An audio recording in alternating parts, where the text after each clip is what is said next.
Thank you for coming out for Sunday school. A little bit different today.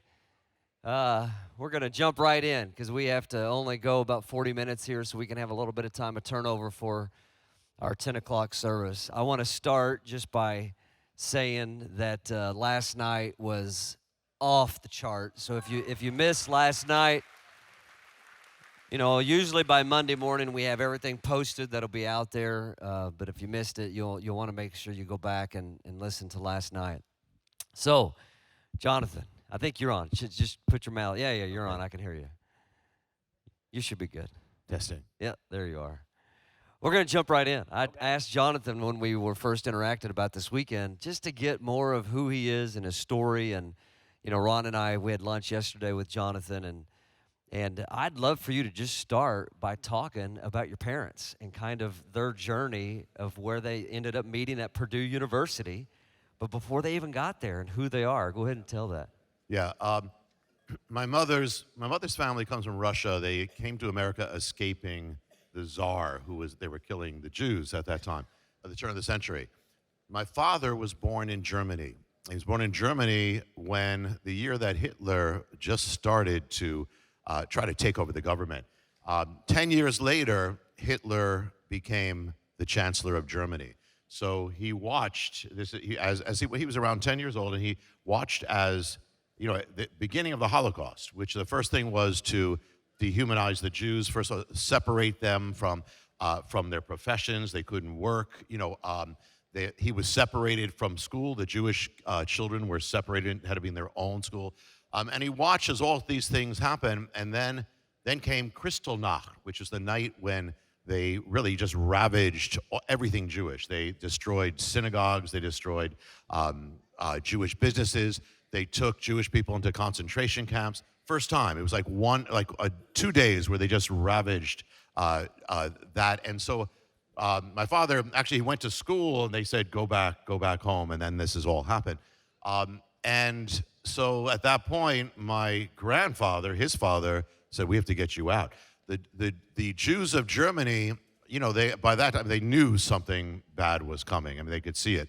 But many of the doors were closed to escape because all the quotas, even in America, you couldn't get out pretty much. So, but then right after Kristallnacht, there were Christians and others who went to the government in England. They went to the government and said, we have to rescue Jewish children. We have to get them from Germany. And so what happened, this was called the Kindertransport, the children's transport, where they allowed Jewish children to get out. And so German Jewish people sought to get their children out. This is like 1938, 1939, just before really everything, the war. And the war escalated, it was 41, right? Like the war started in 39. In 39. America entered in 41. Okay. But the war started in 39. This is just before, I believe it's months before the war started. I mean, and the war started, we don't know if they saved 10,000 Jewish children. My father was one of them. Wow. And they put him on a train, and my grandfather said to my father, when he was saying say goodbye to your mother, you may never see her again. And they said that even though it was both of them, he ended up never seeing his mother again. She died of the stress. She had a heart attack because of everything that was happening. My grandfather stayed till 1941, getting other Jews out, and then he miraculously in 1941 to get out he got out, at the last minute. And my father was sent. They went to England. And actually, in England, some Christians gave him a Bible in German, and he actually gave it to me, a New Testament, they gave it, and so in England, they were there for a time, and then the war broke out, and so the English government rounded up all the Germans, including the Jews and the Nazis and spies and other people, just everybody, and they sent them across the ocean, across the Atlantic, to a prisoner of war camp in Canada. So my father went on the boat. There were Jews and Nazis, and the boat before him that was sent was sunk, by the submarines, by the Germans as it went. So he went there. He ended up in Canada. He was in this prisoner of war camp, and then gradually the Canadian government realized that these are not dangerous criminals, at least the Jewish people. Actually, the older Jewish prisoners taught the younger ones. Like there were professors that they used toilet paper and they did classes and all this stuff like that. He ended up being sponsored by a Jewish family to get out. He went to college in Canada, Queen's University, and then graduated and came down to America to go for a doctorate in chemistry. He was a scientist. He went to Purdue, and there my mother was also going for a doctorate in chemistry, and they both met there. While he was in America, he met his father. His father had escaped, came to America. They reunited in America. They got married, had 3 children, 2 girls, and the youngest was a boy, and that's me. Gosh, that is, and so by the time your great grandpa, or no, it'd have been your grandpa then, they didn't. So we're talking a year or two. No, we're talking years then. When your dad got out as a kid and then ended up at Purdue, we're talking years before he was reunited with his dad again. Yeah, he did. When he was in England, he wrote, but after that, you couldn't tell what was happening because my grandfather is traveling on another train to get out, and so I don't even know when he realized his grandfather had made it. There were relatives who of course did not make it. Right. He had friends and children in the city of Cologne who were in the Holocaust. I mean, most were gone. It was, there are some people I don't have it offhand who were from that 10,000. Dr. Ruth is actually was one of those children, and others there. But he didn't. Yeah, they met much later. Actually, many of the children, who were sent out were actually angry at their parents because to them they didn't understand the whole thing. It was like they're being abandoned. They were just, they were on their own, but the parents were saving their lives. Yeah. Yeah.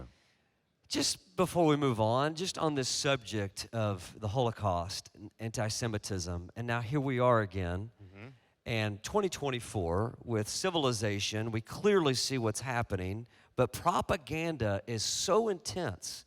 What's your take? Just speak into this current American universities that are basically marching for the annihilation of the Jews, just in open public spaces. Yeah. And a lot of our kids, or maybe your grandkids that are on university campuses, they're getting fed this propaganda. Yeah. What's your thoughts on this? Yeah, and that's the future. Those who are in colleges are the future leaders of America. So where is this going to go? When they were, on one hand it can be shocking. On the other hand, biblically it's totally all there because the Bible says there's a reason for this. The Jewish people, God created them to be witnesses of his existence. Whether they believe in him or not, they are witnesses of his existence. And so, therefore, there's another side. There is a dark side. There is an enemy. And so the enemy is going to do everything he can to destroy the Jewish people. You want to understand Jewish history, it's spiritual because it makes no sense in the natural. Why are these people so hated no matter when and where? For ancient times, modern times, medieval times, no matter by the communists, by every possible realm of society. Doesn't it? The left, the right, hating the Jewish people. And the reasons always change. Now they're saying, well, Israel is colonial, which is ridiculous, but it doesn't matter. The charges always change because behind it is the enemy. In the book of Revelation, this actually goes to the next book, which it's coming out in September, but the dragon's prophecy. In Revelation, it talks about the dragon, and he is persecuting. The word in Greek actually is persecuting the woman. And the woman, in past times they say, well, that's the church. Well, no, it's Israel. It has the 12 stars. It's the same imagery given by Joseph's dream. And so he persecutes the woman because the woman, or Israel, represents God in the world. They brought the word to the world. They brought Messiah to the world. And so he hates them for that. And he knows that when they come back, and when they come back to Israel, when they come back to the land, someone else is coming back to the land. Yeah. And so he's going to do everything he can to stop that. Yeah. So, and when Israel comes back, so all that anti-Semitism, that satanic, I mean, look at, I mean, when you think about Hitler, what's the most satanic movement? It's Nazism. It's no accident that he was obsessed with the Jews. And so was Stalin, so was Saddam Hussein, so was Osama bin Laden, so is Hamas. It's all satanic, and they're obsessed with the Jews. So, and yet, so on one hand, it's not surprising. We're just witnessing an eruption of a 4,000-year-old war. That's not going to stop. I mean, it has a little time you might say, okay, things seem okay. It never stays. It always comes back because it is spiritual, and this really proves God. And it proves that it proves the enemy exists, and it proves God exists. But the bigger picture in all this, I mean, you put all that together, and the Jewish people for 2,000 years had no army, they were scattered as sheep, they had no protection, and yet all hell trying to wipe them out for other reasons. And yet, with all that, and all the powers that tried to destroy them are gone, but the nation of Israel lives because the God of Israel lives. So that's the other side of it. Yeah. The enemy can't win no matter what he does. Yeah. Man, now you've piqued like 10 questions in my head. So I want to stay here just for a moment and go down this lane. Okay, so current events right now in Israel, Hezbollah on the north. We have Gaza still going on and Hamas. You see World War III right now? What are you sensing? What in the world is going to happen? Or what do you think? What's your take on current events? Well, ultimately there will be world war over this, and so whether this is the one that's going to lead to it, Hezbollah is much more dangerous than Hamas. I mean, they're both satanic, but Hezbollah is armed to the hilt with missiles that can strike any part of Israel.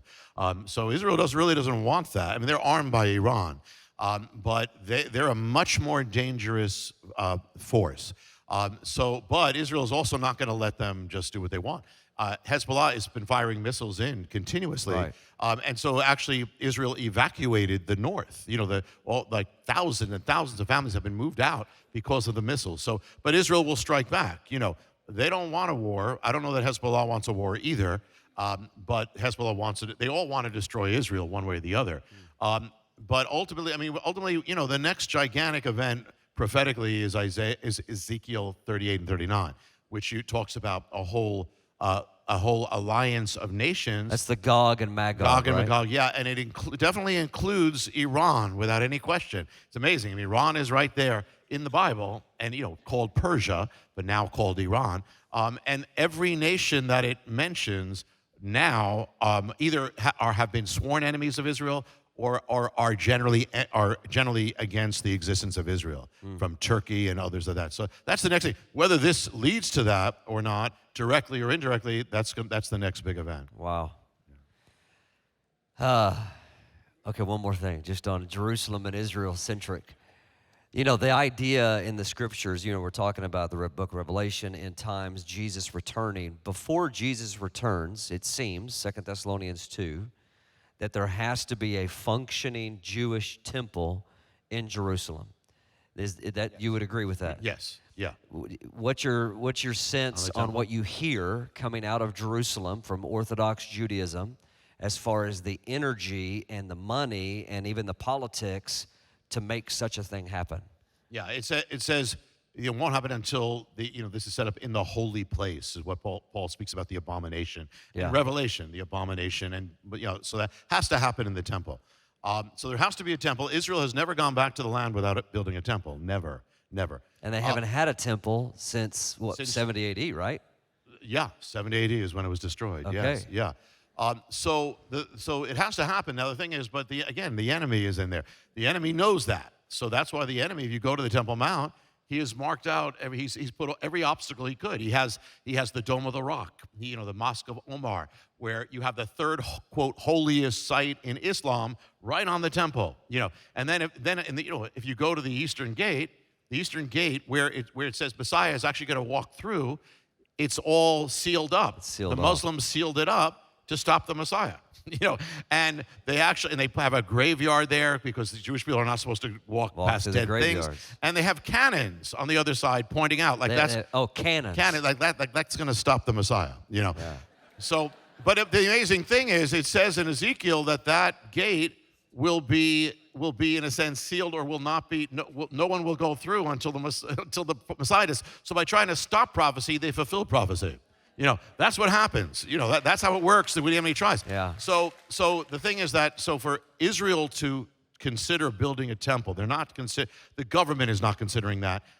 There are movements to do that. There are the Temple Mount. But on the government, am I right that in the government of Israel, I mean, you have Arab representation, Islamic representation. You also have Orthodox Jews that are being represented in the Knesset, Yes. right? Yes. So surely they're voicing for it, right? Some of them in the Knesset or even maybe in the cabinet would want that. But most of them are like, no way, most we're not of them, going to do that. they know, because if they do anything on the Temple Mount, they do anything. If they set up an ice cream stand, there's going to be a world war. It's going to be a war. No matter what, because it's caused the enemy. If they do anything on that mount, and so actually in recent times, there's been Jewish prayers on that mount, which they never allow Jewish prayers. Because if you're a Jew, are you even allowed to go up there? You are. Yeah, I've been on. When I do tours, I lead people on the mount all the time.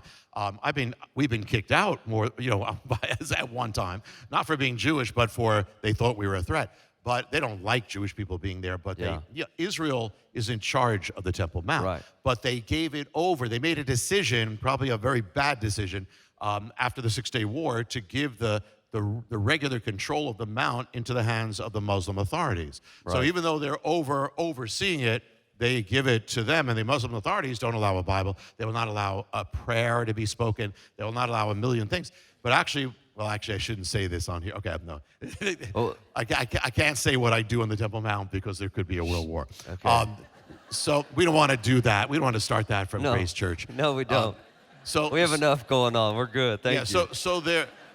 So you got enough things to deal with, right? Yeah, right. So the thing is that there is a movement to happen. There is a movement. They have recreated the temple vessels, the menorah, the other things. They are training priests, the sons of Aaron, to learn how to do the things. They are doing it, but they can't do anything unless the government does it. In fact, I won't go into it. I put this in the next book. But what happened? This whole thing that's happened October 7th when they invaded Israel. Everything that's happened since. It all actually began with something that happened on the Temple Mount. It was actually spiritual. What happened? It was the enemy responding to the Temple Mount. Wow. This very thing that we're talking about. Wow. Yeah. Interesting. Yeah. So for those of you that aren't really familiar, when you go to Jerusalem, in Old City, Jerusalem, the Temple Mount would be the historic area where the temple was at. Like when you read the Gospels and Jesus is in Jerusalem engaging in the temple, this massive area. How big do you think it is? We're talking several football fields. Yeah, right? that's massive area. Yeah.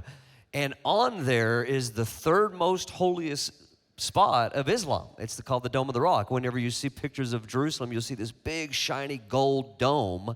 Well, that's not Jewish. That's Islamic, a place of Islam. And then actually just in front of it is another holy place of Islam. And so for the Jews to be able to build a temple there is a huge issue. Yeah, so something has to happen. It's going to happen. We were talking, God always does it. Yeah, something has to happen in order for the Bible to be right. It looked impossible for Israel to come back in the world. It was under Muslim authority, under the Turkish Empire. Yeah. It was impossible same way, but God did it. It looked impossible that they would ever have Jerusalem. That was under the authority of Jordan. But 6-Day War, it happened. God's going to have it happen no matter what. And it's possible that Ezekiel 38 and 39, which talks about this gigantic invasion of Israel, and God moving, God showing himself. He says, then Israel will know that I am the Lord, at that time. And the world will know. So it's going to be very dramatic. When that happens, I believe that Israel will say, okay, we don't care anymore. This is God. Our God is real. Our God is here. And we have not built the temple yet. So we're going to build the temple. Now, if you look, they're all going to be reading Ezekiel 38 and 39.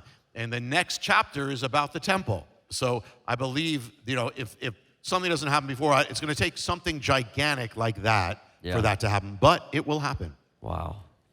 Okay, so back to Purdue. We're back to Purdue University. Your mom and dad meet. They get married. You have two sisters. Your journey then, your parents, you said, weren't really religious, but they were culturally Jews. What does that even mean? Because St. Louis has a fairly, big Jewish population. Yeah. Lots of Jews that are culturally Jews, but not religious Jews. Yeah. What, Yeah, tell us a most little Jewish bit. people in America are not religious, like observant. They may believe in God, they may not believe in God. But they are Jewish. See, being Jewish is two things. It's faith on one hand, and I would say the true faith of Israel is the faith we have right here, which has gone out to everyone in Messiah. But the other is a people. They're a people. God created them of flesh and blood. So they are both. So even if they have faith or don't have faith, they are still Israel, in flesh and blood. So most Jewish people in America are not very religious. There are the Orthodox who are religious, are observant, according to the Torah and the rabbis. They don't pretty much do a lot with the rest of it. It's the first 5 books. They still try to keep the law, and they study the rabbis. They don't so much look at the prophets and all that. They wear the hats. They have, they're full-blown garb. The ultra-Orthodox have the full thing, like that. That goes back to Poland. It has nothing to do with the Bible. That's what they were wearing in Poland. But the yarmulkes, the regular Orthodox will have yarmulkes, and that's them. Ben Shapiro, others have that. Okay. So I grew up in a typical Jewish home in that sense, that my father would go to temple, synagogue. We would go there on the high holy days, on the Feast of Trumpets and Yom Kippur, not for other things, but I was sent to Hebrew school, so I went to Hebrew school 3 times a week to learn all those things. And we celebrated Passover at home, and we celebrated Hanukkah at home, and that's pretty much. And we knew we were Jewish. And what does Jewishness mean? Well, you don't believe in Jesus, then you're Jewish. That's pretty much. It's dependent on Jesus. Yeah. So that's and did that like come up like when you're in Hebrew school? Like did the subject of Jesus ever come up, or was it just avoided?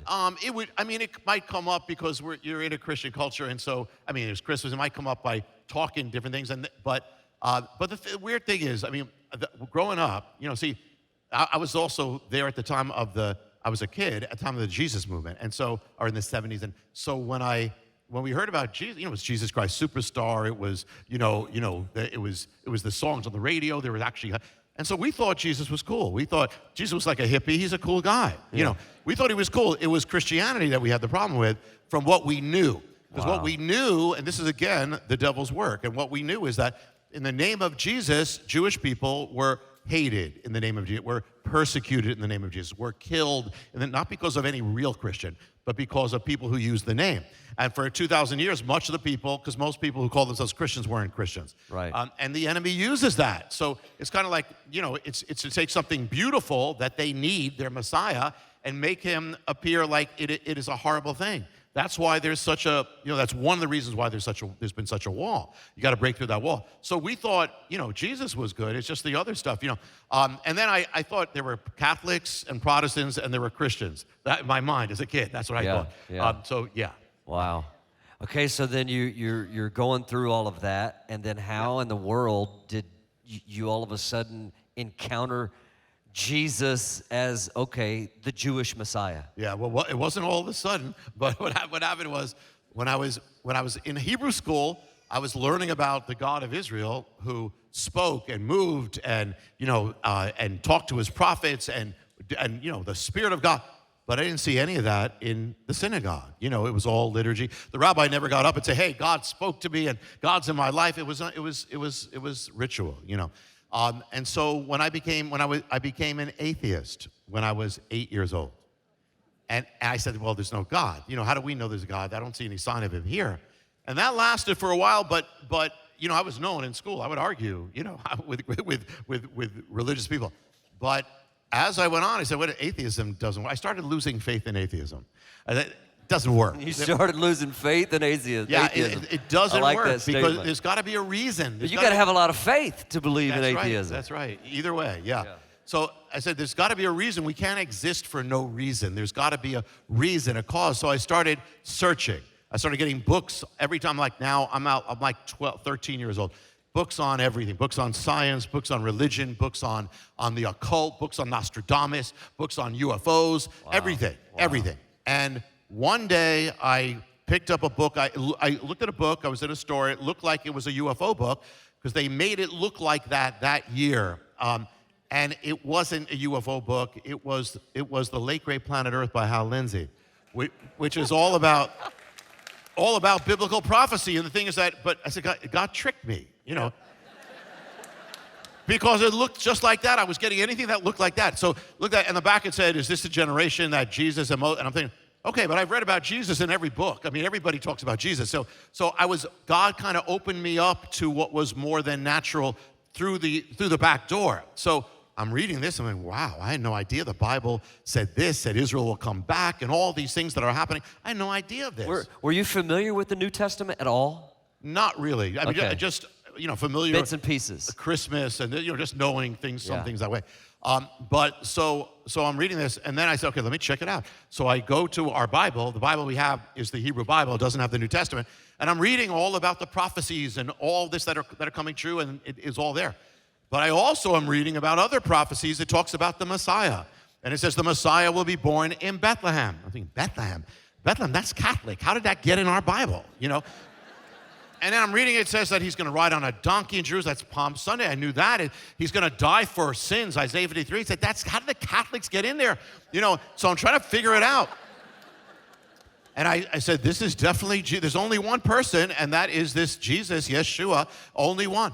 And so I'm coming, it's like this is over 6 years, but I'm believing, I'm excited about it.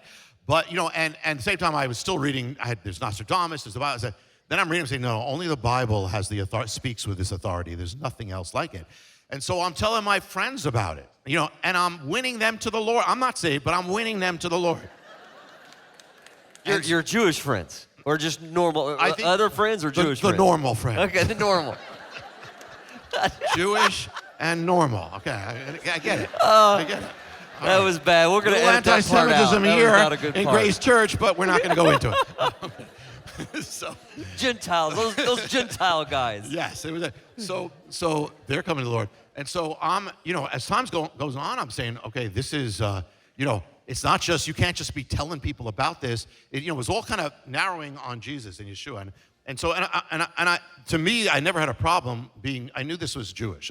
I knew I never felt more Jewish. Like, well, now this is the purpose why we're here. There's a reason to be a light to the world. That's why we're supposed to be there. Right. So that was all good. I knew that, but I didn't want to live it. I thought if I follow him, I have to join a monastery, become a monk, and that's the end of my life. That's what I thought. So I was doing what teenagers do. I had a rock band. I had all this stuff, and I didn't want to give it up. So finally I made a deal with God, because I knew I had to, but I didn't want to. So I made a deal, and I said, Lord, if you give me a long life, I will accept you when I'm on my deathbed. That was the deal. And so soon after I prayed that prayer, I was almost killed. I was in a car accident with one person who I helped come to the Lord, and it was a miracle that we weren't killed. I said, okay, I didn't think much about it. A number of months later, I'm in a Ford Pinto, which for those, you're dating yourself, but if you know what a Ford Pinto, they would blow up. If you looked at them the wrong way, they would blow up. If you hurt their feelings, they would blow up. They were dangerous. So I'm in a Ford Pinto, and it's nighttime. I'm heading to college, and I'm heading to a train track. And it's dark. There had just been a snowstorm. You couldn't tell where. And it was an intersection where there was no protection, and there was and people had been actually hit, killed on there. And it came out on an angle. You couldn't tell. It was just two rails, and the road was all broken up, so you couldn't tell where you were. I'm heading to the track, and the light is going on, as if the train is coming. But all the other cars on the other side are crossing with the light on. I'm thinking, all right, it's either the train passed or it's broken. I said, but I'm not going to cross unless I know. So I move up, and I look up, and I see a light, and it doesn't look like it's moving. It was the train. It didn't look like it was because it was coming head on. I'm on the track. And I'm waiting, and I said, you know what? Maybe I'm too close. I couldn't tell because of the way I said, maybe I'm too close. Wow. So I start trying to back up, but I look in the rearview mirror, and there are headlights in back of me. So the train is coming. There's headlights in back of me. I back up about a foot, and I think I'm just being extra safe, I was still in the path of the train. So the train came and smashed into the Pinto, and the car went up like aluminum foil. And the only thing I could do at that moment was call out to God. I called out to God. the car was destroyed, and I didn't get a scratch.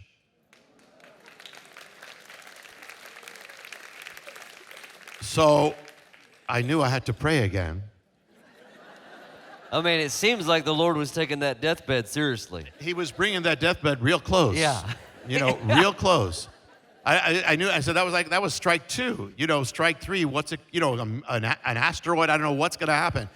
So I knew that. So I approached the Lord in prayer and I said, Lord, can we renegotiate?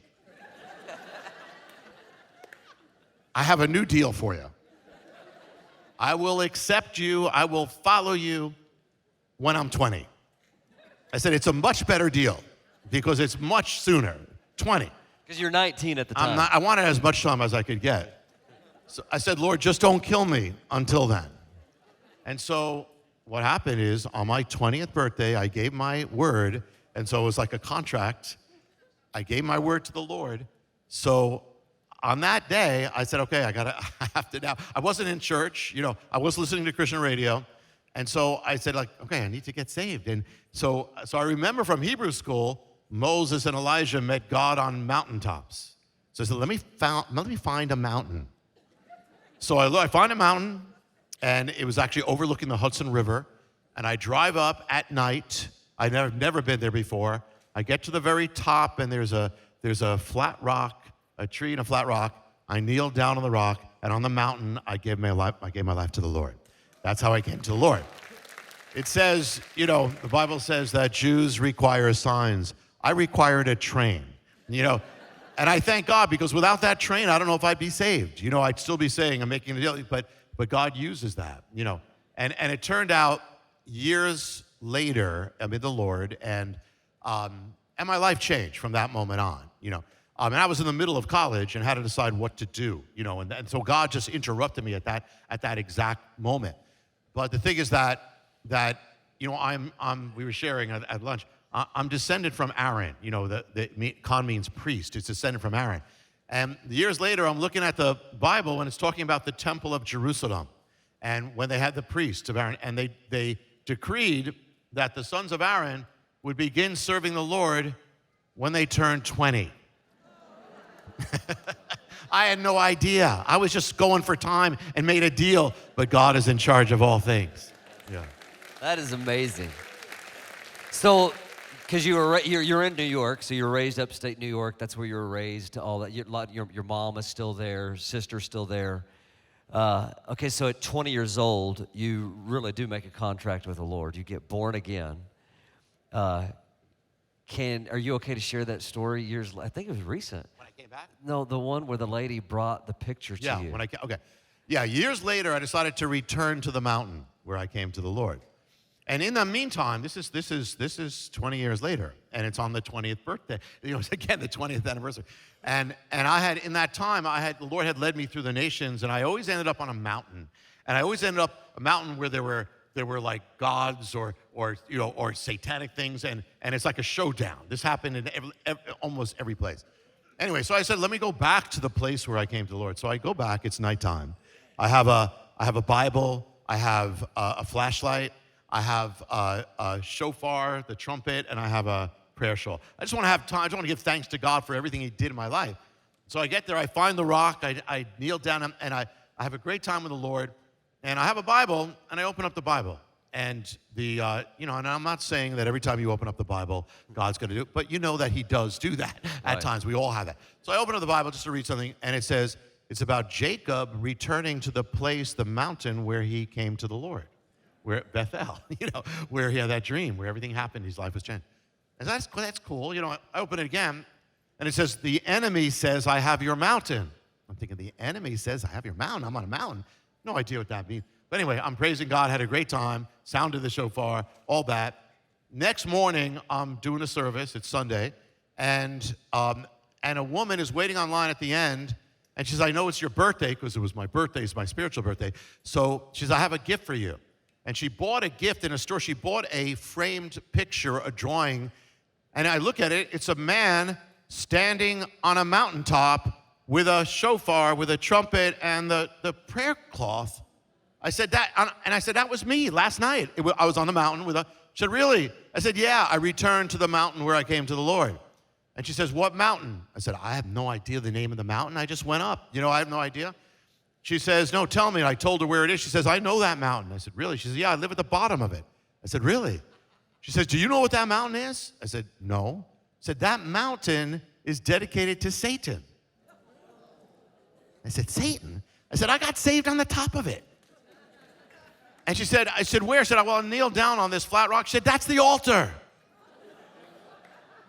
When you talk about normal, many people, most of you got saved in a church or in a nice place, is air conditioned, and I get saved on a satanic mountaintop.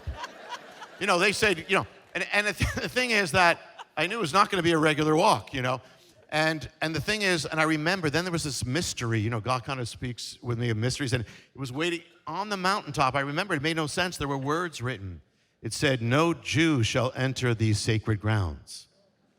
And I said, who would write that? Nazis? Who would write that? Satan would, through his worshiper. Because for 2,000 years, he's been keeping Jewish people from their sacred mountain, for the Lord, for their salvation from Calvary. I said, too late, Satan. This one is in. This Jew is in. Back with the Messiah. Too late. And... Wow. So this is what the enemy has been trying for, so long. And and it turned out, well, there's much more, there's more to the mystery, but that was on the 20th anniversary. That took 20 years for the Lord to reveal that to me. Tell us a little bit about your church. What do? You Beth Israel is the name of it. Tell the history of it. Tell us a little bit about kind of the function and some of the ministry, outreach, stuff like that. When I was saved, I was in college, and the Lord interrupted my life supernaturally and said, I basically have called you for ministry, and you got to, and I did at the time, I checked out Jews for Jesus, I checked out Chosen Men, but none of it was the one. And so at the same time, when I was graduating college, I had to decide what to do. One of my friends, a Messianic believer who came to the Lord, called me up. He said, we're starting this congregation. It's like an outreach of this church. We're starting it up. And we want you to help. We want you. I said, well, Lord called me to ministry, so I know I'm going to have to leave for that ministry, but I'll help you in the meantime. So I helped. I was like the number 3 leader. I was there. I led worship and all that stuff. And so about 4 years later, I was doing. I won't go into it, but the Lord had me doing all sorts of stuff in ministry. But so about 4 years later, the guy who was leading it left. The pastor left. And so my friend asked me. He said, "We're asking you to lead it." I said, no, this was just for the meantime. I was there to help you. No, he said, well, maybe this is the ministry. So I prayed. I said, Lord, I know I'm not supposed to give you. They say don't give fleeces to the Lord. I don't know where that's in the Bible, but I said, Lord, I'm giving you 6 fleeces, and you got to do them all by the end of the month. If you want this, if you want that, and he did every single one of them by the end of the month. Wow. So I said yes. So it had about 30 people, and then it was Beth Israel. It met on Friday nights. And then, in that year, it tripled, and then it grew and grew and grew. And we've had, and so Beth Israel, it meets on Friday night, and it meets on Sunday morning. It's two different services. In New Jersey, right? In Wayne, New Jersey, which is about 20 minutes from New York City. Okay. And so Friday nights and Sunday mornings, it's 2 different services. I do, 2 different messages I'll do. And when we have the holidays, we'll celebrate the holidays in Jesus. It's like a United Nations of people. Every tribe and tongue is there. Jewish people are there. Non-Jewish people are there.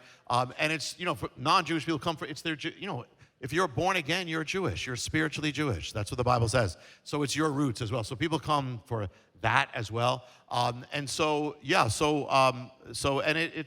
if you go there, the place is called the Jerusalem Center, the building. It looks like Jerusalem. If you're there, it's like you're in Jerusalem, the walls and the gates and all that. Wow. Yeah.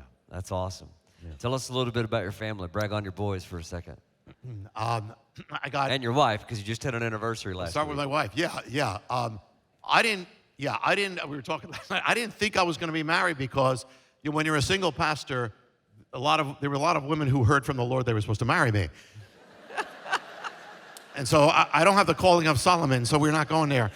So you become very protective, very cautious. And so I said, Lord, and I was on some dangerous mission. So I said, maybe, Lord, you just don't want me to be married.